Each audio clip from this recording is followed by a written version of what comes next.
स्वागत है आपका रूबरू में आपके साथ। मैं हूं नगमा खान। अर्णब गोस्वामी 7 दिन की जेल के बाद रिहा हो गए हैं और बहुत ही उन्होंने जश्न मनाया है इस रिहाई के लिए। आइए देखते हैं कि किस तरीके से उन्होंने जश्न मनाया है और किन लोगों ने इस जश्न के प्रति अपनी प्रतिक्रिया दी है। 3 लोगों सहित सुप्रीम कोर्ट ने अर्णब गोस्वामी को जमानत दे दी है और मुंबई हाई कोर्ट के ठुकराने के फैसले को गलत ठहराया है। मंगलवार को इस दायर की गई याचिका पर बुधवार को तत्काल सुनवाई ऐसे वक्त हुई जब दिवाली की छुट्टी के लिए कोर्ट बंद था।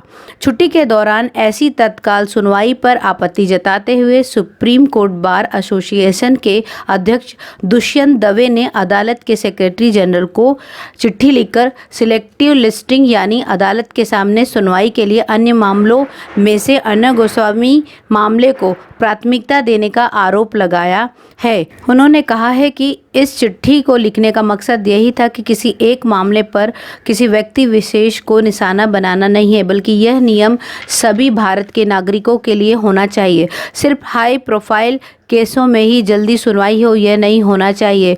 यह होने से किसी भी नागरिक को ऐसा लगेगा कि वह निम्न स्तर का है और उसके साथ भेदभाव हो रहा है। उनकी इस चिट्ठी पर वरिष्ठ वकील महेश जेठमलानी ने कहा है कि दुष्यंत दवे ने आलोचना दोहरे मापदंड पर की है।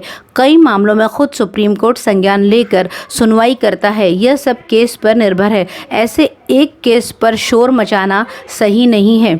इन आरोपों के जवाब में दुष्यंत दवे ने भी कई ऐसे मामलों की चर्चा की है जिनमें लंबे समय तक हिरासत में होने के बावजूद सुनवाई की तारीख तक नहीं मिली है या बहुत देर से मिली है।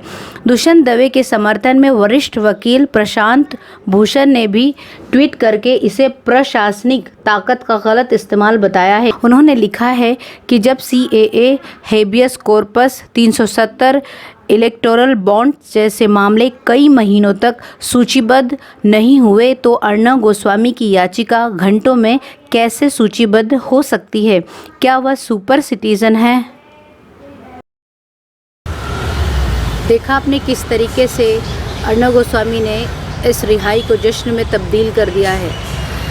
अब बात यह है कि ये जो पत्रकार है अर्णब गोस्वामी इस तरह की रिहाई को जश्न में बता रहे, दिखा रहे हैं, तो ये तो ऐसा व्यतीत कर रहे हैं कि जैसे इन्होंने सरहद पर कोई फतेह जंग जीत लिए, इस तरीके से वो शो कर रहे हैं। लेकिन अब सवाल ये उठता है कि अगर इस तरीके से पत्रकार करेगा, वैसे भी आपने देखा होगा प्राइम टाइम में सारे आप टीवी खोलिए रात में जितने भी पत्रकार हैं, सारे चैनलों वाले सब आपको यही करते दिखेंगे कि ऐसे चिल्ला चिल्ला कर बोलते हैं कि ऐसा लगता है कि जैसे वो सीमा पर लड़ाई लड़ रहे हैं और रोज़ जंग जीत रहे हैं। अब ये होता है कि इस जो केस था इनके ऊपर 2 माँ बेटों की आत्महत्या को उकसाने के लिए और उन्होंने जो कदम उठाया दोनों ने, अब ये है कि इस संगीन जुर्म में इनको अंदर किया गया था जेल में और इनको हाई कोर्ट ने, जो मुंबई हाई कोर्ट थी, उसने ज़मानत नहीं की थी, उनकी ज़मानत को खारिज कर दिया था, लेकिन सुप्रीम कोर्ट ने इन्हें ज़मानत दे दी है। अब इस तरीके के जो पत्रकार होते हैं जिन पर इस तरह के संगीन जुर्म होते हैं, तो क्या ये चीज़ें, जो एक अंतरिम ज़मानत तो मिल गई है उनको, लेकिन अब ये सवाल उठ रहा है कि क्या ऐसे जुर्म के लिए वो इस तरीके से ढोल नगाड़ा पीट कर या किराए के लोगों को लाकर इस तरह जश्न मना रहे हैं जैसे लग रहा है कि बहुत बड़ी हमने जंग फतेह कर ली है।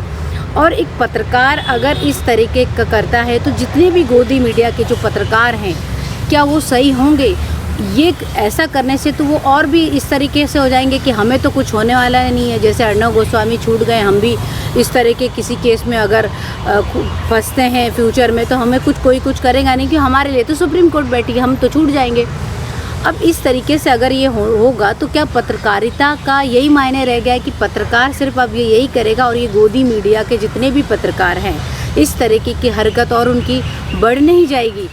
जेल से रिहा होने के बाद अर्णब गोस्वामी के कोई भी जो उनका बर्ताव था, जिस तरीके से वो पेश आ रहे थे, उनके उस नेचर में कोई भी बदलाव नहीं आया है और वो उसी तरह से हरकतें कर रहे हैं। और ये अंतरिम जमानत है। मैं फिर से आपको बता दूं कि ये सुप्रीम कोर्ट ने उनकी अंतरिम जमानत दी है, यानी कि अगर इसके बाद कोई भी चीज़ें वो करते हैं, जिस तरीके से वो पेश आते हैं, जो उनका रवैया रहता है, तो वो वापिस से इस बार जेल में जाएंगे। चलिए ये तो वक्त ही बताएगा। बहरहाल ये सारी चीज़ें तो होती रहेंगी और समय बहुत बलवान होता है, आप सभी जानते हैं। अपना ख्याल रखें और ऐसे ही हमारे साथ जुड़े रहिए और होते रहिए सच से रूबरू।